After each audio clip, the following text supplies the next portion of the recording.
Chers amis, bonjour. Nous sommes donc dans la nouvelle année juive. C'est Rosh Hashanah, la tête de l'année. Et nous entrons également dans la période des fêtes de Tishré. Nous avions déjà évoqué le calendrier lunaire et le fait qu'Israël est relié à ce calendrier. Rappelons-nous l'importance de la lune. Il a fait la lune pour marquer les temps, en hébreu Moed. Psaume 104. Moed parle des temps prophétiques ou des fêtes, car la lune est également liée aux fêtes. La nouvelle lune, Chodesh, marque le début de chaque mois, où l'on doit sonner le shofar, et la pleine lune, le 14e jour du mois, marque les fêtes de l'Éternel. Sonner le shofar à la nouvelle lune, Rosh Chodesh, à la pleine lune, au jour de notre fête, car c'est une loi pour Israël. Psaume 81. Et le psaume 89 déclare « Heureux le peuple qui connaît le son du shofar, il marche à la lumière de ta face, ô Éternel. » Alors parlons du shofar justement. À Rosh Hashanah, on fait entendre le shofar. Lisons Lévitique 23-24. L'Éternel parla à Moïse et dit « Parle aux enfants d'Israël et dit « Le 7e mois, le 1er jour du mois, vous aurez un jour de repos publié au son du shofar et une sainte convocation. » Depuis le mois d'Elul, ça a commencé le 9 août, on entend le shofar tôt le matin, chaque jour, car dans le judaïsme, le mois d'Elul est le mois du repentir. On prépare son âme pour Kippour, le grand jour du jugement et du pardon. Et c'est intéressant, les 4 lettres du nom Elul sont l'acronyme de l'expression du Cantique des Cantiques « Je suis à mon bien-aimé et mon bien-aimé est à moi ». En hébreu, Ani le Dodi, ve Dodi li. Je suis à mon bien-aimé signifie que nous approchons de Dieu avec le désir de revenir et de nous connecter à lui, tandis que mon bien-aimé est pour moi. Dieu répond par la manifestation de sa miséricorde et de son pardon. Et le 10e jour du mois, c'est le jour des expiations, Yom HaKippourim ou simplement Kippour, quand le pardon est offert. Il est dit alors, Lévitique 25-9. Le 10e jour du 7e mois, tu feras retentir les sons éclatants du shofar. Le jour des expiations, vous sonnerez du shofar dans tout votre pays. Alors évoquons la fête des shofars, la fête des trompettes. Dans la pensée chrétienne, c'est relié à l'enlèvement. Lisons 1 Thessaloniciens 4-15. Car le Seigneur lui-même a un signal donné, à la voix d'un archange et au son de la trompette de Dieu, descendra du ciel, et les morts en Christ ressusciteront premièrement. Ensuite, nous les vivants qui serons restés, nous serons tous ensemble enlevés avec eux sur des nuées, à la rencontre du Seigneur dans les airs, et ainsi nous serons toujours avec le Seigneur. Ce jour, c'est aussi le jour de la résurrection des morts, selon le Seigneur. 1 Corinthiens 15, 51. Voici, je vous dis un mystère. Nous ne mourrons pas tous, mais tous nous serons changés en un instant, en un clin d'œil, au son du dernier shofar. Le shofar sonnera, et les morts ressusciteront, et nous serons changés. Rosh Hashanah, c'est le nouvel an juif. C'est l'anniversaire de la création d'Adam et Ève, et c'est un jour de jugement et de couronnement de Dieu comme roi selon la pensée juive. Les Juifs savent également que le 1er jour de l'année commence le jour de Nissan, selon Exode 12, 2. C'est l'année biblique. L'Éternel dit à Moïse et à Aaron dans le pays d'Égypte, « Ce mois-ci sera pour vous le 1er des mois. Il sera pour vous le 1er des mois de l'année. » Le nouvel an juif fête le 6e jour de la création, qui est aussi relié à la faute d'Adam. C'est donc d'une certaine manière le jour de la réparation de la faute d'Adam. Et selon un midrash juif, Dieu a créé l'homme, sachant qu'il allait désobéir et pécher, mais en sachant également qu'il se repentirait et rechercherait Dieu. Ainsi, le judaïsme dit qu'un vrai tzaddik, c'est un juste, et celui qui a fauté et qui sait se repentir, comme David. David lui-même disait qu'il n'y a pas même un seul qui fasse le bien. Psaume 14. Et la repentance, la teshuva, nous permet de retrouver le chemin de Dieu.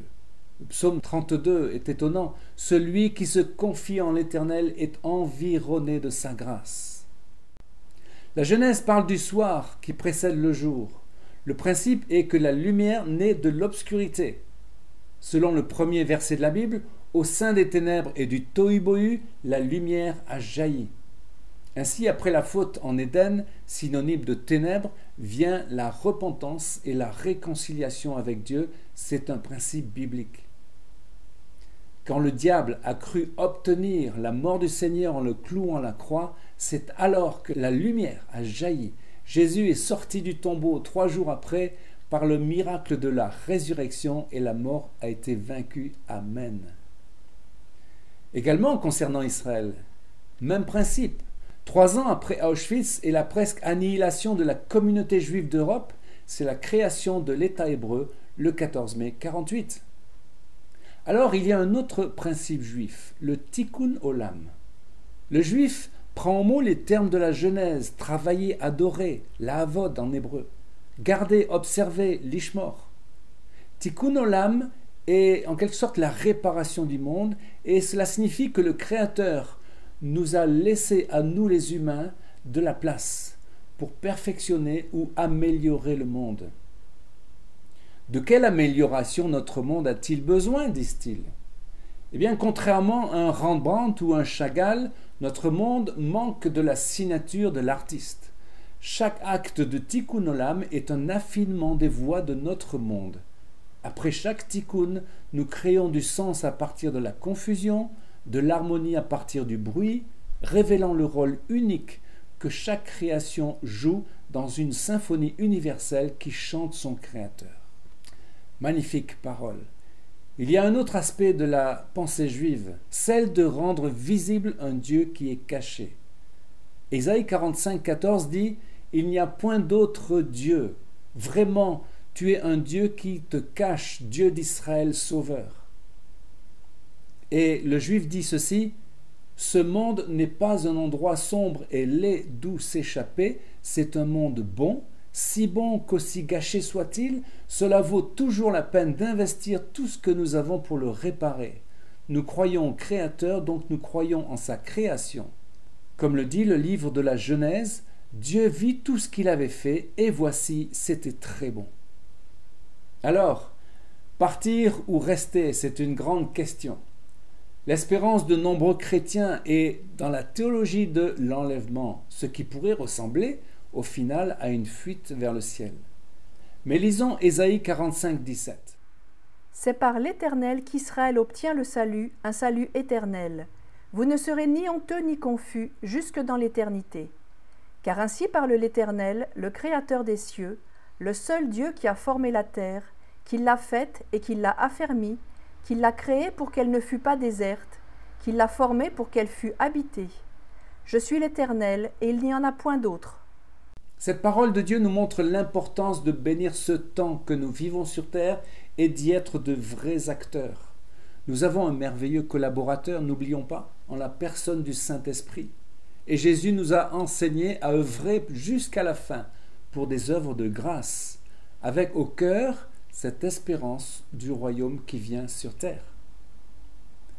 Des croyants pensent que nous serons enlevés dans les nuées à la rencontre du Seigneur pour être transformés et transfigurés, comme le souligne 2 Corinthiens 3, 18, pour ensuite redescendre sur terre et prendre part au royaume millénaire.